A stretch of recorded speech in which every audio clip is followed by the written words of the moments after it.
আমাদের সহকর্মী হুসাইন সুজাত আছেন সিলেট ওসমানী বিমানবন্দর থেকে যুক্ত হচ্ছেন আমাদের সঙ্গে।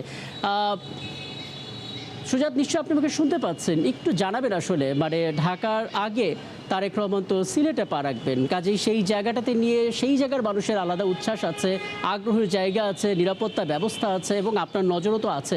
একটু জানাবেন আমাদেরকে সুজাত, কি দেখছেন সিলেটের পরিস্থিতি?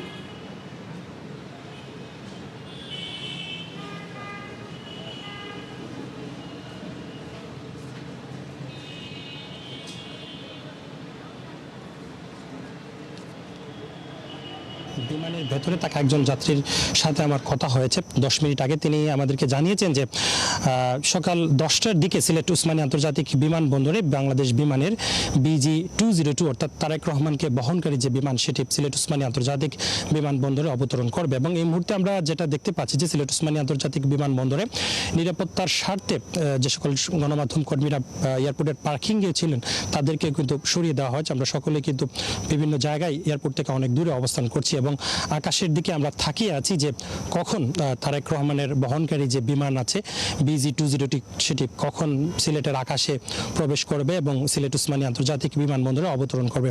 আপনি নিশ্চয়ই জানেন যে আজকে সিলেটে তারেক রহমানের আগমন উপলক্ষে কিন্তু কঠোর নিরাপত্তা জোরদার করা হয়েছে। পুলিশের পাশাপাশি সেনাবাহিনীর টহলও কিন্তু পুরো এয়ারপোর্ট জুড়ে রয়েছে এবং আমরা যেটা দেখেছি যে এয়ারপোর্টের আশপাশে কিন্তু কঠোর নজরদারি জোরদার করা হয়েছে। বলা হচ্ছে যে যাতে কোনো ধরনের গতিবিধি দেখলেই তো তাদেরকে জিজ্ঞাসাবাদ করা হচ্ছে। এবং এই মুহূর্তে যদি আকাশের চিত্রটাও দেখাই যে আকাশে কিন্তু অনেকটা কুয়াশা রয়েছে, কিছুই তেমন একটা দেখা যাচ্ছে না। তবে সকলে আশা করছেন যে তারেক রহমানের বহনকারী যে বিমান সেটি কিন্তু ঠিক মতোই পৌঁছাবে। এবং এই মুহূর্তেও কিন্তু সিলেট উসমানী আন্তর্জাতিক বিমানবন্দরে একটি বাংলাদেশ বিমানের একটি ফ্লাইট অবতরণ করেছে বেলা 10টার দিকে। ঠিক এইভাবেই সিলেট উসমানী আন্তর্জাতিক বিমানবন্দরে তারেক রহমানের বহনকারী যে বিমান আছে BG-202 সেটিও কিন্তু সিলেট উসমানী আন্তর্জাতিক বিমানবন্দরে অবতরণ করবে। এবং নিরাপত্তার স্বার্থে কিন্তু এয়ারপোর্টের আশপাশের এলাকাগুলো থেকে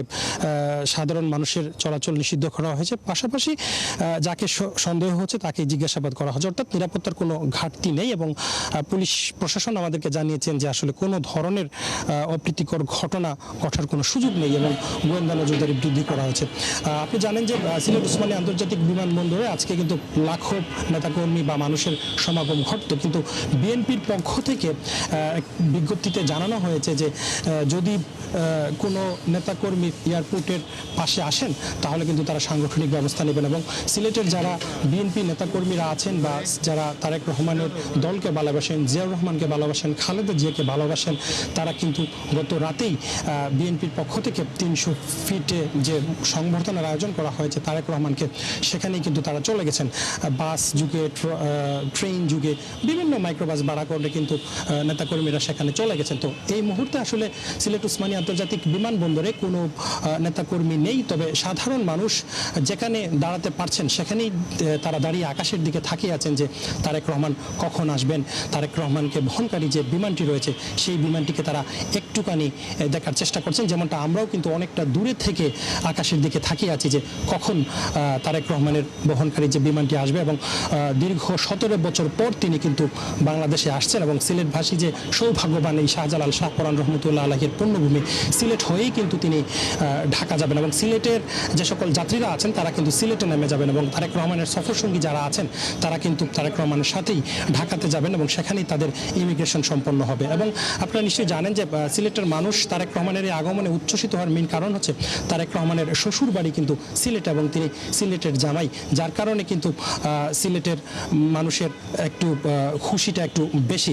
যদি কোনো নির্দেশনা না থাকতো তাহলে সিলেটের এই জামাইকে কিন্তু আজকে স্বাগতম জানাতে সিলেটের এই উসমানী আন্তর্জাতিক বিমানবন্দর বা তার আশপাশে লাখো মানুষের সমাগম ঘটতো, কিন্তু নিরাপত্তার স্বার্থে বিএনপি সেটা করেনি এবং যার কারণে কিন্তু এয়ারপোর্টের আশপাশ পুরোই নিস্তব্ধ এবং কোনো মানুষ বা অনেকগুলো তথ্য আসলে আপনি জানিয়ে দিচ্ছেন সুজাত, নিশ্চয়ই আপনি নজর রাখছেন।